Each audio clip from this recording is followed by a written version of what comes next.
Hey everybody, this is Jennifer Ivers with Edina Realty, and I just wanted to record a quick video because a lot of people have been asking me lately if the current real estate housing situation is reflective of the housing bubble and market in 2008. Good news, we just had a company-wide sales meeting where the president of Edina Realty talked to all of our agents, and it is not similar to that.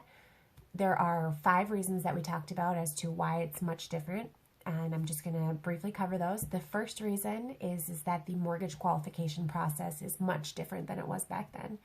I like to tell clients that back then the qualification was basically Oprah of loans. You get a loan, and you get a loan, and you get 4 loans. And now it's much stricter, and people actually, loan officers look at your entire financial picture, debt to income ratio, and good ones will run that even by an underwriter before we get to the underwriting piece. So that's much safer. The second reason is that prices are not soaring out of control as they were back then. Yes, over the past 6 years, housing has increased in value, and it seems like it's more expensive, but relative to income and the time of appreciation, it is a much steadier appreciation. Thirdly, we do not have a surplus of homes on the market. I've been in the business for 5 years, and this is, in all honesty, the lowest I have ever seen inventory. It is historically the lowest it has ever been in Minnesota as well. And back before the bubble happened, there were a lot more homes on the market.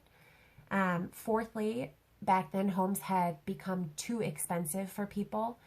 Interest rates were more at 6%, and they weren't able to afford their monthly mortgage payments, whereas now people's employment relative to that monthly mortgage cost is much more stable. And again, that ties back into that pre-approval actually being stable as well. And lastly, people are equity rich today, whereas back then people did not have much equity or were not sitting in a comfortable position. They do say now that people on average have 50% or more equity in their homes, which is super healthy and super awesome.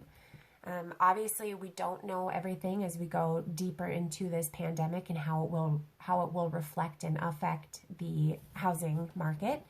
But the situation is much different at the front end of it than it was back in '08. So we are already sitting in a healthier spot.